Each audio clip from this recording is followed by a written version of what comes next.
Саламатсыздар, урматтуу теле көрүүчүлөр. Ош ТВ телеканалында Ош ТВ подкаст берүүсү кезектеги чыгарылышын баштайт. Өзүңүздөр билгендей, биз Ош ТВ подкаст берүүсүндө түрдүү тармактын адамдары менен сонун болгон маектерди жүргүзүп келатабыз.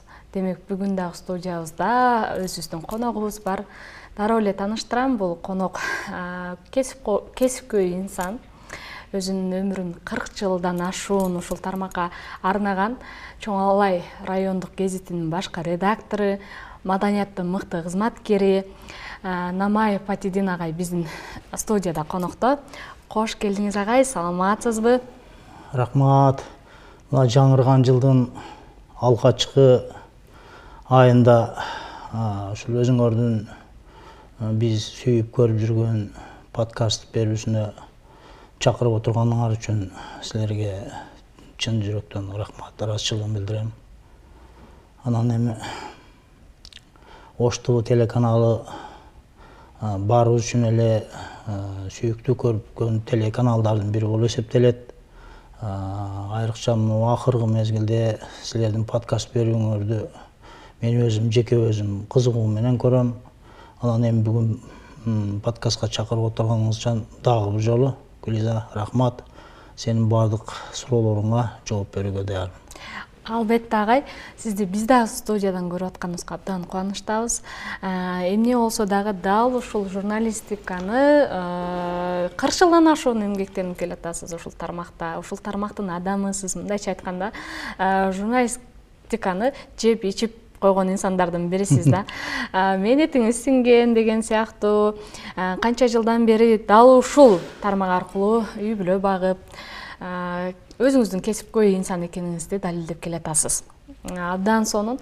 Демек, бүгүнкү берүүбүздө, бүгүнкү маегибизде дал ушул журналистика тармагы тууралуу, азыркы учурдагы чыгарып аткан программалар, дээрлик элибиз кандай программаларга суусап турат, ошол жөнүндө сүйлөшөлү.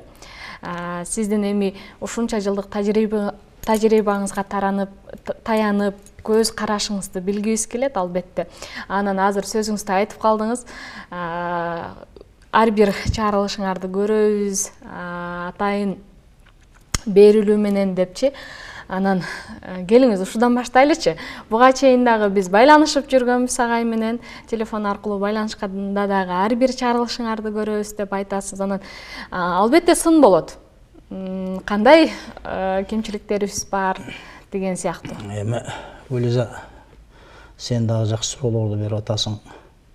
Мен эми сөздүн башыны өзүмдүн ушул сен айткандай өмүрүмдүн жарымыдан көп 40 жылдан ашуун мезгилден бери ушул бир тармакта, ушул тармакка мен кандай келип калдым, ушул тууралуу сөздүн кеп башын баштасак. Эми мен балалык чагым Чоң Алайдын эле бир чакан айылында өттү. Ошол ал учурда өзүңөр билесиңер, мынау телефон деген, интернет деген жок эле. Бардыгыбыз китепти жакшы көрөт элек. Анан мен дагы бала кезден китепке жакын болуп өстүм. Айылдык китепканада мен окубаган китеп калбаса керек. Ушундай китепке жакын чоңойдум. Анан китепти окуганда ошонун эмесине кирип кетет элем. Анан бул кандай адам ушул китеп жазат экен?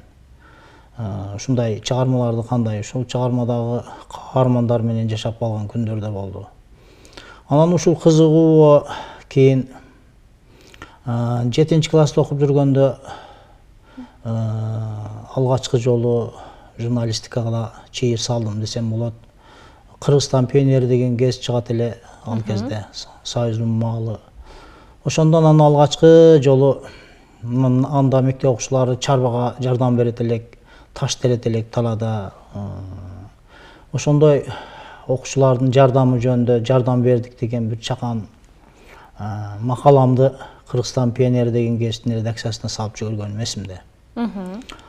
Ошол күтүп жүрүп, анан күндөрдүн биринде кечигип калды. Тим эле ЧПИм чыгат. Чын эле менин кабарым жарыяланбайбы, чыкпайбы, же мен туура эмес жазганмын деп.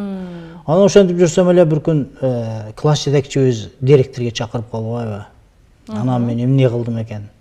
не күнөмө чакырып атты. Ал учурда билесиң мектепте тартипте катуу болчу эле. Директорго кирсек, директор отуруптур. Кабарчы кел деди. Анан ошондо гана ойлонуп калдым. Жакшы жагына чакырган экен деп. Көрсө Кыргызстан пионерине менин баягы жазган макалам чыгыптыр. Ушул менин өмүрүмдөгү алгачкы журналистика тармагына салган чыйырым. Ушул болду. Ушундан кийин тынбай жаза баштадым. Кыргызстан пионерине, анан кийин барып Ленинчил жаш деген гез чыгат эле. Ленинчил жашка жаза баштадым. Анан барып туруп райондук ал учурда Алай, Чоң Алай району бир район болуп эсептелчү эле. Алай райондук көчүрмө эмгек гезитине кабар жаза баштадым. Тынбай үстөккө босток чыгат. Ошону чыккан сайын ого бетер сүйүнөм. Редакциядан анча-мынча кат кабарлар немелерим барып калышат. Анча-мынча жыйналыштарга чакырып калчу болду. Ал учурда 5-май басма сөз күнү эле. 5-майда райондун борбору Гүлчөгө чакырып грамоталарын берип калды. Ошентип жүрүп койчу. Гүлза орто мектепти бүттүм. Анан ошондо ойлодум, мен бул тармактан кетпей кала турганымды чындап.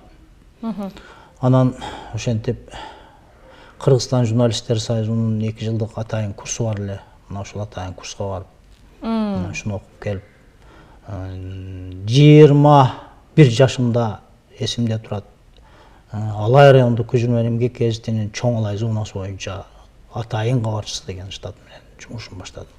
Мына ойлоп көрсөң, ошондо 25тен азыр 66-тан калдык. Канча 40 жылдан ашуун убактын ушул журналистика тармагында өтүп келатат. Жана сен айтканың туура, бул 40 жылдын ичинде агардым, көгөрдүм, ошонун жакшылыгын көрдүм. Кыйынчылык күндөрдү баштан кечирдик. Анан эми кыйынчылык дегенде биротоло айта кетейин. 2018-жылы өзүңөргө белгилүү болсо керек, бир белгисиз себептерден улам райондук гезиттерди жоюп бюджетти токтотуп салды. Мына ушул күндөр өтө биз үчүн оор болду. Кээ бир гезиттер финансылык тартыштыктан жабылып калды. Бирок биздин баатырдыгыбыз дагы ушул дайыма сыймыктанып айта жүргөн нерсебиз дагы ушул Ош областында 7 район болсо, Араванда өзбекче Дуслек, Достук гезит чыгат. Калган 7 район 8 райондук гезит жоюлбай өзүн-өзү кармалып калды. Бул деген биздин областтык райондук гезиттердин жетекчилеринин, редакторлорунун чоң эрдиги болду. Анан эми көч бара-бара түзөлөт дегендей, бара-бара гезиттердин абалы оорлошуп барып, анан кайтадан өзүнүн калыбына келип калды. Дагы бир жакшы нерсени айта кетейин, эми башка темага өтөрдөн мурда. Өткөн жылы 2025-жылдын жаңы жылында 1-санды биздин райондук Чоң Алай жаңырыгы гезити борборубуз Бишкек шаарындагы эң мыкты басмаканалардын бириден 8 бет менен кадимки чоң республикалык гезиттерден мына турат, көрүп турсаңар керек. Ошондой деңгээлде чыга баштады. Офсеттик ыкма менен. Бул дагы менин өмүрүмдөгү бир жакшы ушул гезитте жасаган ишим бири деп сыймыктануу менен айтам. Дагы бир нерсени айтсам, өткөндө кокусунан эле бир белгисиз телефондон бирөө чыгып калды. Анан бул ким экен деп телефонду алсам, Бишкектен чыгып аттыр. Бишкек шаарындагы Алкул Осмонов атындагы республикалык китепкананын жетекчиси экен. Сиз Чоң Алай жаңырыгы гезитинин редактору болосузбу деди. Ооба, менмин. Ушунчалык республикабыздын эң алыскы аймагындагы, ушундай Чоң Алай деген эң алыскы аймагындагы Шарты Татаал райондогу ошол райондо Чоң Алай жаңырыгы деген гезит чыгып атат. Бизде баардык райондук гезиттер, областтык, республикалык, мамлекеттик гезиттердин баары сакталат, подшивка болуп. Ушулардын ичинде сиздин Чоң Алай жаңырыгы деген гезитти көрүп, биз чындыгында сизге ыраазычылыгыбызды айталы дедик. Биз ушуну сизге айтып коелу дедик дейт. Бул дагы менин бир эмгегимдин бир үзүрү десем болот, жетишкендигим десем болот. Анан эми Гүлза эмгек десең жерде калбайт экен. Ушул 40 жылдан ашуун эмгегимдин аркасы менен мына көрүп атасыңар, сыйлыктар жакшы эле мол эле болду. Мен бул үчүн жетекчиликке ыраазымын. Эң акыркы сыйлыгым эле былтыркы жылы 2025 жылы Кыргызстан журналисттер союзунун тарабынан атайын төраганын буйругу менен республикадагы мынау мыкты журналист деген төш белгисини тапшырып кетишти. Анан райондун ардактуу атоолун беришти. Маданиятты мыкты кызматкери деген төш белги менен сыйлашты. Тармактык бардык тармактардын сыйлыктарын мен албаган сыйлык калбады. Анан мээнетим каерде болсо дагы эмгек кылсаң анын акыбети кайтарына дагы бир жолу көзүм жетти. Былтыркы жылы биздин райондук гезитке 25 жыл болду. 25 жылдык өмүрүндө бул райондук гезит көп нерселерди баштан кечирди. Жана башта айттым, оор күндөр өттү. Бара-бара көч, бара-бара түзөлдү.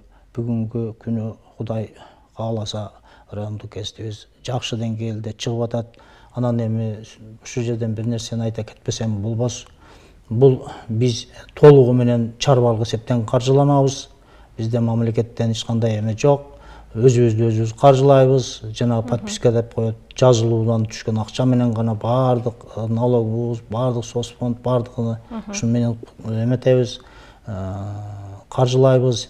Басма кананын гезиттен дегендей ушундай эмелер бар. Анан ушул жерде мен өзүбүздүн жетекчиликке сөзсүз түрдө ыраазычылыгымды билдирбесем болчу да эмес. Анткени жетекчилик көңүл бурбаса, жетекчилик дегенибизде райондун акими. Аны ачык эле айтыш керек. Акыркы мезгилдерде менин эмгегим, менин ушундай күйүп пышып жүргөнүмдү сезиштиби? Акыркы мезгилде райондун акимдери ушунчалык кызыгуу менен карашат, ушунчалык көңүлүн бурат. Ошонун негизинде мына Кудайга шүгүр райондук гезитибиздин финансылык жагынан тартыштыгы жоюлуп келатат. Эми только гана иштеш керек. Бул али чек эмес. Мындан дагы жакшы жетишкендиктерди жарыта берели деген ойдомун. Сонун агай, мен төмөндө айтып өттүм, журналистика дегенде эле бир эле тармак эмес, бул телевидение тармагы, радио тармагы дал ушул сиз айтып аткандай басма сөз гезит тармагы дагы кирет. Анан сиз деген эми бул гезит тармагында болдуңуз, ушунча жыл иш алып бардыңыз. Анан айтсаңыз, ушул элге кандай ар бир тармагы өз-өзүнчө элге бир жардамын тийгизип, сөз түрдө бир салым кошобуз мамлекетибиздин өнүгүүсүндө. Деги эле койчу кайсы тармагын биз өзгөчө мындай көңүл буруп, өзгөчө алып кетишибиз керек? Бул эми маалымат каражаттарынын негизи, мен ушул көп жылдык иш тажрыйбамда билем, маалымат каражатынын бул эмеси өтө чоң да. Орду. Мамлекеттик маалымат саясаты деген болот. Андан сырткары мына акыркы мезгилдерде өзүңөр билесиңер, Кыргызстан болуп көрбөгөндөй үстүндө келатат. Акыркы мезгилде. Ушул жетишкендиктер элге так, туура жетиш керек. Бул деген биздин мамлекеттин саясаты.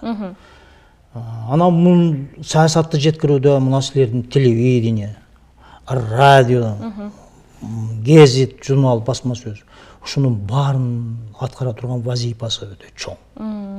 Мен өткөндө былтыркы жылы Өзбекстанга барып калдым. Өзбекстанда эми ушул менен кызыгып жүргөндөн кийин ошол райондордун басма сөзү жөнүндө маалыматтык каражаттарынын иштеши тууралуу кызыгып көрдүм. Көрсө Өзбекстанда ар бир райондо кадимкисиндей райондук гезиттер өзүнүн эмесин жүргүзүп атат. Көрдүңөрбү? Туура телевидениянын, интернеттин, радионун эмеси бүгүнкү күндө басымдуулук кылып баратат. Баягыда сөз болгон гезитти ким окуйт эле деген. Ал сөз бир эле гезитке эмес, азыркы учурда телевизорду деле ким көрмөк, бардык эле интернеттен көрүп алат го дешет. Анан чын эле көрүшөбү? Эми ушуну мен өзүнчө салыштырып көрдүм. Мен да эми тажрыйбалуу журналист катары салыштырып көрдүм да. Көрсө, Гүлза, бул интернет басымдуулук кылган менен бул бара-бара өзүнүн эмесин жоготуп баратат. Мен ишенем. Кайра эле баягы гезит, журнал, телевидение, радио баары бир кезде өзүнүн эмесине келет. Мына интернетте азыр бар да жок. Тастыкталбаган, ал юридикалык эч нерсеге неме кылбайт. Эмнелерди жазып атпайт. Мына барыбыз эле эме телефон чукулайбыз, туурабы? Нелерди жазбайт. Ой, окугандан кээде ушунчалык эме болуп калат, зааран кетип калат да. Бир болбогон нерсе, бири такталбаган, бир болбогон нерселердин баарын жазышат. Бул адамды ренжитип баратат. Уже адамдар мындан ренжип, көңүлү калып, койчу ошол дагы такталбаган бир нерсе. Анан булар негатив жазган. Бул өтө жаман нерсе. Бүгүнкү күндөгү биздин жетишкендигибиз, биздин күндөн күнгө адамдын руханий жан дүйнөсүнүн өсүшү бул жөнүндө сөз жок. Болгону бирибиздин бири чукулмай, бирдекесин жаман нерсесин чукулмай. Бул эң жаман сапат да. Анан эми Кудай буйруса келет. Мен ага толук ишенем. Кайрадан баарыбыз китеп окуйбуз, баарыбыз гезит окуйбуз, телевизор көрөбүз, радио угабыз. А биз эски муундар десем деле болот. Биз гезитсиз, биз радиосуз, биз телевизорсуз, ансыз бизге китепсиз биз жашай албай калганбыз. Мунун өзүнүн окурманы бар, өзүнүн угарманы бар, өзүнүн көрөрманы бар. Эки адамга болсо дагы телевизордун, гезиттин, радионун сөзсүз эмес тиет деген ойлойбуз. Орду бар. Мундан эч кандай тайсалдабаш керек. Деп айтышат го, бирок ушул эң өнүккөн мамлекет Америка Кошмо Штаттары деле дал ушул мезгилди басып өтүшкөндөр. Бир учурда ушундай маалыматтык борон болот. Тастыкталган деген сыяктуу ошондо акырын келип барыбир ушул сиз айткан телевиденияга, дал ушул гезиттерге, дал ушул радио тармагында тастыкталган маалыматтарга гана таянып калышат депчи. Азыр ошону басып өтүп атабыз деп ойлойм. Биз ошол периодто болуп атат. Уже бул мезгил өтөт. Кайра эле бул ошол жанагы мен айткан немеге келет. Мына мисалы үчүн ойлоп көрсөң, жанагы Америкада, башка өтө өнүккөн мамлекеттерде деле гезиттер чыгып атпайбы? Билесиң да, мына эме баарыбыздын кабарыбыз бар. Нью-Йорк Таймс, дагы эмне деген гезиттер чыгып атат. Ошону карасаң, америкалыктар ошону көчөдө кармап алып окуп кетип атышат. Интернет өзүнүн ордунда, өзүнүн жолунда. Анча анан керектүү, өзүнчө маалыматты тууру жанагыдай мени берсе болот. А бирок бизде андай эмес. Бизде интернетте эмне үчүн пайдаланып калды телефонду? Кантип бирөөдүн бирдекесини эме жазыш керек, негативини. Жакшыны жакшы деп үйрөнүш керек өзү. Жакшыны жакшы деш керек да. Ушуну өз кезегинде мына ушул жакшы адам, жакшы мезгил деген нерсени айтыш керек. Аны айтпаган бул биздин эң оор нерсебиз ушул. Көргөндү көрбөдүм деп, укканды укпадым деп, ушундай кылган бул эң начар нерсе да. Анан эми бүгүн журналистикада мына кече эле өзүңөр көрдүңөр, мамлекеттик эмелерге маани беребиз деп жана Кыргыз Туусу гезитинин редакциясын оңдоп атат. Мына силердин телевидение эмес, мына элтерге өткөндө эле эме берди, кызматтык машиналарды берди, имараттарын оңдоп берип атат, көңүл бурула баштады. Мен дагы Кудай кааласа көңүл бурулат. Биздин дагы райондо гезиттерге жакынкы күндөрдө көңүл бурулуп калат деген чоң ишенич менен, чоң үмүт менен ушинтип иштеп келатабыз. Агай, айтсаңыз, азыр айтып атасыз, гезит жөнүндө сөз кылдык, анан дал ушул өзүңүз айткандай алыскы Чоң Алай районунда жашаган инсан катары, ал жактагы адамдар менен ар бири менен мамиле кылган инсан катары элибиз кандай программаларга, кандай чыгарылыштарга суусап турат? Кандай журналисттерибиз, азыркы теле жаатында иштеп жүргөн журналисттерибиз кандай программаларды алып чыгышы керек деп ойлойсуз? Bizde misal üçün men Айылда жашаган, Айылда алыскы районунун тургуну катары, атуулу катары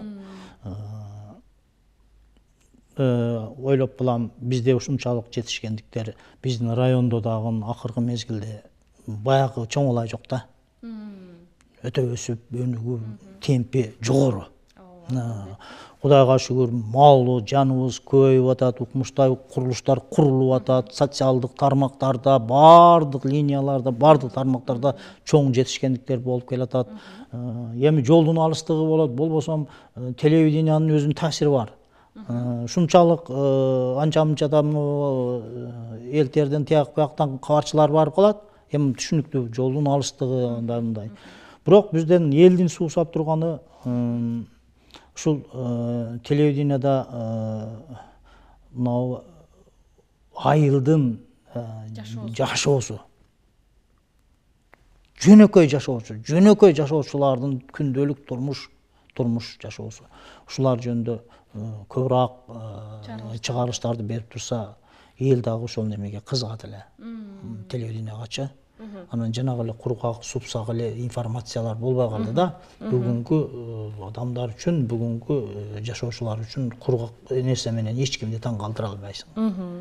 Алар үчүн кургак факты дагы болбойт. Мына мен телевидение тармагына анча неме кыла албасам дагы, мына басма сөздө илгери биз иштеп жүргөндө 100 койдон 140 коз алды десе эле болду эле. Бүгүнкү күндө окурманды антип кызыктыра албайсың. Бүгүнкү күндө окурманды полемикалуу, такталган, кыска маалыматтар менен гана кармаш керек. Ошон үчүн телевидениянын таасири чоң. Эми силерде да айтып атам, жана сен башта айттың, телевидениянын мына Ош ТВны мына мен бүт эле областтык дейин, республикалык десем деле боло берет. Бардык эле телевидениялар менен, бардык эле чыгармачыл чөйрө менен жакынмын, баары менен таанышмын, келип кетип дегендей маалыматты айдыңда кабарлашып турабыз, маалымат алып берип дегендей. Анан эми карап көрүп туруп, ошо кайсы телевидениялардын эмес рейтинги жогорулап элдин арасында дегенде силердин дагы Ош ТВны деле мен жазбай көрөм, көп көрөм. Анан силерде дагы өсүш бар. Мына буюрса мына көрүп атабыз, заңгыраган имаратыңар бар. Шартыңар бар. Эми иштеш керек. Иштеш керек. Анан эми журналистиканын келечеги кең. Журналистика тармагы эч качан төмөн түшпөш керек. Мен аны өзүмдүн 40 жылдан ашуун өмүрүмдү арнаган адам катары айтамын. Журналистика сөзсүз өнүгөт. Силердей жаштар келип атат, силердей жаштар журналистика тармагын тартып кетиш керек. Биздин жасаган эмгектерибиз калып калбаш керек. Биздин 40 жылдык өмүрүм кеткен журналистиканы мен кантип жокко санайм. Ойлоп көр. 40 жылдан ашуун менин өмүрүмдүн эмеси кеткен журналистикага мен кантип неме кылам. Ошол үчүн силерден үмүтүбүз чоң. Бүгүнкү журналистика. Анан бир нерсени айтып кетким келет. Өткөндө бирөө сурады эле, журналист кандай болот деп. Журналист диплом эмес. Журналист анын эмесинде болуш керек. Болбосо мени эмне 40 жылдан бери мени деле чакырышты. Республикалык деңгээлге чакырышты. Келиңиз, иштеңиз, иштеп бериңиз, программа алыңыз деп, мына өзүң билесиң, ушул жердеги бардык жетекчилер тааныйт, билет, келиңиз, эми чоңолайда болду окшойт, эми сиздики. Жок. Андай эмес. Мен таштагым келбейт.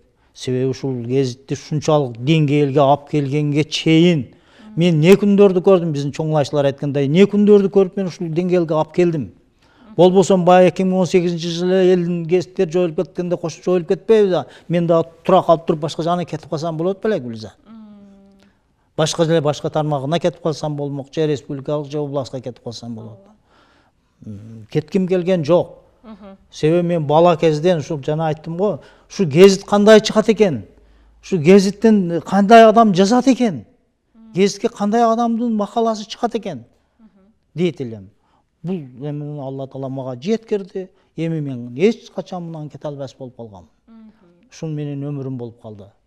Анан чыгармачылык жөнүндө өзүң дагы сурайсың. Ошол менин гезит жөнүндө айтам. Азыркы учурдагы жаш журналисттерге сиздин кеңешиңиз көбүнчө эмнеге көңүл бурушу керек? азыркы жаш журналисттер келет да, журналистикасын бүтүп келет. Бирок булар мен оюмча көбү жөн эле бир көрөлүчү. Же болбосо немеге чыгып, телевиденияга чыгып өзүн көрсөтүш. Же болбосо гезитке чыгып ат фамилиясы сүрөтүн чыгарыш. Андай эмес да, андай болбойт. Бул журналистика тармагыга менимче өтө оор десем оор, кызыктуу десем кызыктуу, бул башкача бир тармак. Журналист кааласаң юрист болушуң керек, кааласаң ветеринар болушуң керек, кааласаң педагог болушуң керек, медициналык билим, койчу бардыгын билиш керек.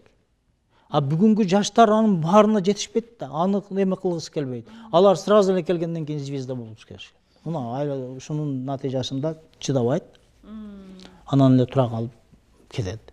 Билем мен канча жаш журналисттерди билем. Келгенинен кеткени бат болуп атат. Келгенинен кеткени болуп. А бизге окшош 40 жыл, 50 жыл иштегенден кийин ал билбейм аны. Ошол үчүн журналистиканын ар жагында дээринде болуш керек.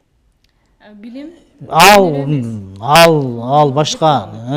Дипломду көрүп атабыз го бүгүнкү күндө. Туурабы? Сөздүн ачыгын чын ачыгын ачыктай айтыш керек.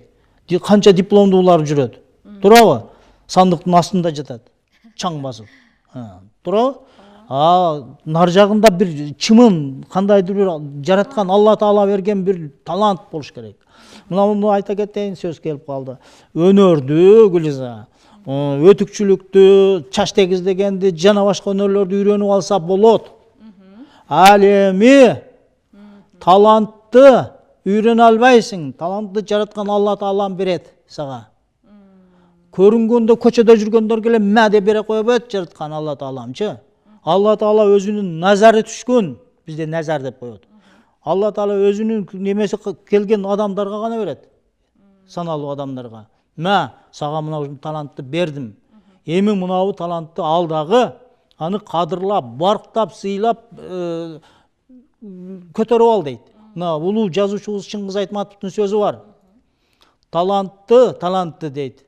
Таштап койсоң, ал курушкан баягы эмеге окшош болуп чирип жок болот дейт. Ошол үчүн Алла Таалам жараткан берген талантты кадырлап, сыйлап, анын ооруна, ысыгына, суугуна, кыйынчылыгына бардыгын көтөрүш керек. Ошондо талант сени көтөрөт, сен талантты көтөрөсүң. Ошондо сен мыкты же журналист, же жазуучу, же да ушундай акын болуп чыгып кетесиң. Билем, мен акынмын дейт. 4 сабырды жазат. Кудайга шүгүр, кыргыздын жарымыдан көп акынбыз. Туурабы? Бүгүн интернетти кара, не деген ырлар жазылбайт, не деген акынбыз дегендер жазып атат. Окуп көрсөң бир кыпындай бир эме жок.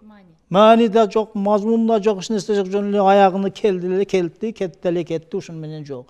Мен киммин? Мен акынмын. Мына поэзия жөнүндө, чыгармачылык жөнүндө бул өзүнчө айта берсе сөз көп. Ошонун эле бир катары мына телевиденияда дагы иштеп атасыңар. Мунун ысык сууна көнүш керек. Ысык сууна үйрөнүп, телевидениянын кухнясын билиш керек. Негизи основной главный кухняны билиш керек. Баягы үйдө деле эмелер аялдар өзүнүн кухнясында сонун тамак жасаган кухнялар болот го. Ошол сыяктуу эле силер ам телевидениясын чагыш керек. Силер эч кимдин эмесине карабашыңар керек. Жетекчилик силер өзүңөрдүн тармагыңарды алып, сен мисалы үчүн подкастты тартасыңбы? Сен подкастта баягы өзүңдүн эмеңе салбашың керек. Сен азыр көрүп атасың го, мына баардык телевиденияларда баардык эле подкаст жайнап кетти. Көрүп атасың, а? Кайсын алсаң эле подкаст бирөө чакырып алып туруп эле эзип аткан кездин кербези. Ошондо дагы сен башкалардан өзгөчөлөнүп подкаст алып чыгышың керек. Мына силерде дагы мына Боштубада подкастыңарды акыркы мезгилдерде көрүп атам. Уже жылыш бар мындай кетип атат. Ушундай кылыш керек, кызыктуу инсандарды чакырыш керек. Жалаң эле баягы штампированный деп коет. Штампталган инсандар менен гана подкаст өткөрө берсең, ал көңүл калып калат окуган, көргөн адам. Койчу ушу баягыда. Бирин бири мактагандан башка жок. Андай болбош керек, кызыктуу инсандарды алып келиш керек. Кызыктуу инсандар толуп атат. А гезиттин ага немеси жетпей атат. Мен мисалы үчүн мына райондук гезитте дареметибиз жетпей атат. Райондук гезит өзүнүн чектелүү, баягы уякка буякка чоюп кете турган резина эмес. Бул өзүнүн эмеси, форматы бар, рамкада турат. А мен ошондон ашып кеткен немелерди азыр мен көрсөң мен неме Facebook'тагы баракчама кирсең, ошол жерде мен түз эфирге чыгып атам. Өзүбүздүн эле райондон кадимгидей технология акыркы санарип. Бул дагы менин санарипке мурдакы ойдон калып калбай жаңыланайын, мен дагы эл катары жаңыланайын.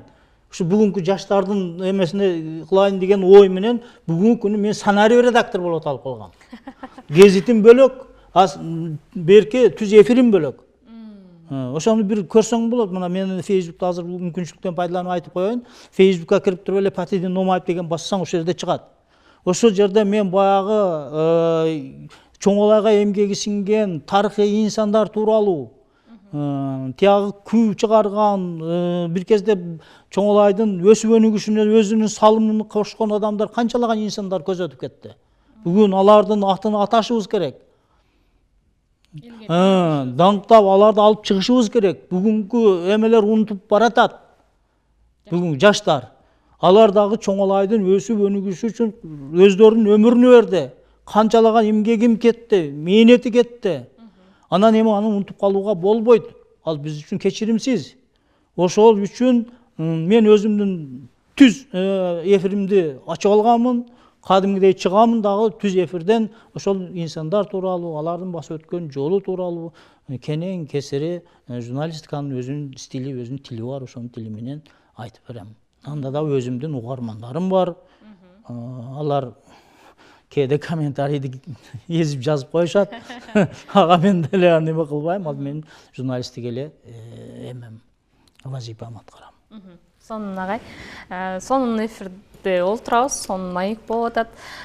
Дал ушул гезитке токтолсок, биздин деле бизге бөлүнгөн убакыт деле соңуна чыгып атат, бирок мен ошол гезит тууралуу сурагым келип турган чагы, сиз айткандай, алгачкы ирет макала берип, ошентип журналистика тармагына аттандым дедиңиз. Азыркы учурда дагы ошондой кандайдыр мектептерден же болбосо атайын ушундай маалыматтык жайлардан макалаларды кабыл аласызбы? Ооба, бул ушул эң туура суроо болду. Бизде райондо мекеме ишканалар бар, тармактар бар. Мисалы үчүн билим берүү тармагы. Билим берүү тармагын ачсам, мыкты сабактын иштелмеси деген бар. Мыкты мугалимдер, тажрыйбалуу мугалимдер өздөрүнүн иштелмесини чыгарат. Мыкты сабактын иштелмеси деген рубрика бар. Ошол рубриканын ичинде мына жерде жүрөт, мына биринчи бетте, экинчи бетте. Ошондо өзүнүн иш тажрыйбасыны, же болбосо жанагы сабактагы мыкты сабактын эмесин берет. Бул бир эле билим берүүдө. Медицина тармагында баягы врачтар, мисалы үчүн грипп жөнүндө, жакындагы грипп, ушу сарык жөнүндө, башка кыскасы медицина темасында өздөрү жөнөтөт. Түгүл мен биздин гезитте тармактар дегеним прокуратура, сот, бардык эмелер профилактикалык өздөрүнүн иш эмеси бар да, мерчеми бар. Ошолор тууралуу өздөрүнүн эмесин байма-бай берип турат. Ал деген көп тармактуу. Эми жалгыз райондо жалгыз маалымат каражаты болгондон кийин только эле бирин-бир мактабай эмес. Ал жерде билим берүү, ал жерде медицина, ал жерде укук, ал жерде өрт өчүрүү, ал жерде маданият, спорт. Значит, райондогу кыймыл аракеттин баарын чагылдырып туруш керек. Ошондо гана гезит өзүнүн гезит деген атына атайт. Кичинекей таланттарга дагы орундар барбы? Адабий бетте мына тынбай чыгат. Мына акыркы мына бетти карасаң, мына ушунан эле мен көп сүйлөгөндө болбойт. Мына жаңы жылга акын кыздар ырсунат. Мына көрдүңбү? Мына жаңы жылга карата мына жаш келин, бул жерде мугалимдер, ишкер айымдар өздөрүнүн ырларын мына. Көрдүңбү? Жаңы жылга акын кыздар ырсунат. Бул дагы адабият биздеги райондогу жаш таланттардын мынанын аркы эмесине шарт түзөт. Значит, бул дагы калбайт жерде. Мынакей урматтуу телекөрүүчүлөр, өзүбүз көп болдук дал ушул биздин алыскы район, Чоңалай районундагы дал ушул Чоңалай жаңырыгы гезитинин башкы редактору өзү келип, сонун болгон маекти куруп берди. Анан дагы бизге өзүнүн акыл насаат кеп кеңешин айтты. Бул да болсо жаштарга, биздей өсүп келаткан журналисттерге чоң сабак. Сизге эмне дейбиз эми? Убакыт деген чектелүү, билесиз, ар бир нерсенин өзүнүн убакыт сааты бар дегендей. Бизге бөлүнгөн убакыт дагы мына ушуну менен соңуна чыгып баратат агай. Кантсе дагы сиздей көп жылдык мээнети бар, көзгө илинген журналисттердин артынан биз тарбияланып келебиз. Ордуңуздар бар сөзсүз түрдө. Ушундай сиздей инсандар менен замандаш болгонубузга сыймыктанабыз. Анан дагы алдыда дагы эмне пландарыңыз, эмне жакынкы күндө эмне жаңылыктарыңыздар бар? Ошону менен бүгүнкү маегибизди жыйынтыктайлы. Рахмат, эми туура айтасың. Мезгил деген ушундай, убакыт деген ушундай учкан куш экен. Мына убакыттан жакындап баратат. Эми эмне дейм? Адам канча болсо дагы келечек үмүт менен жашайт. Үмүтсүз шайтан дейт. Бизде буюрса мына жыл жаңырып, алгачкы айында турабыз. Быйыл дагы ойлогон ойлорубуз бар. Бул бойдон токтоп калбаш керек. Кайра эле баягы жакшылыктардын жарчысы болушубуз керек. Ийгиликтердин алып чыгышыбыз керек. Аны элге жеткиришибиз керек. Биздин негизги вазифабыз ушул болгондон кийин быйылкы жылды дагы 26-жылды дагы колдон келишинче мүмкүнчүлүктүн барышынча иштеп беребиз деймин, деп ойлоймун. Анан эми силерге дагы бир жолу чын дилден ыраазычылыгымды билдирем.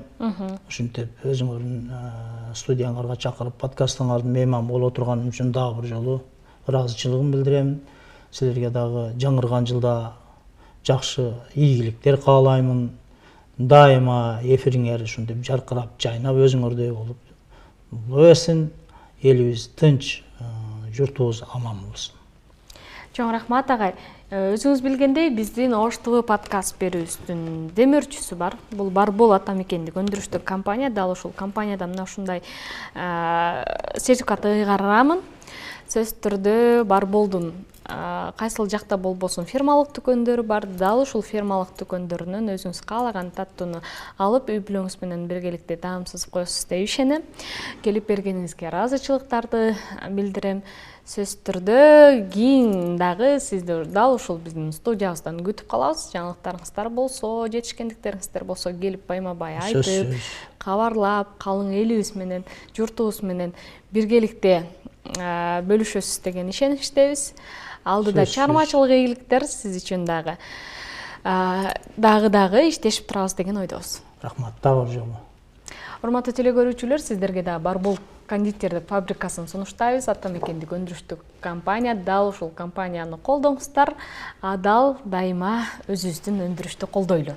Мына ушуну менен бизге бөлүнгөн убакытта соңуна чыгып баратат. Урматтуу телекөрүүчүлөр, кийинки берүүлөрдө дагы сиздерге пайдалуу болгон маектер менен кайрадан көрүшкөнчө сак саламатта туруңуздар.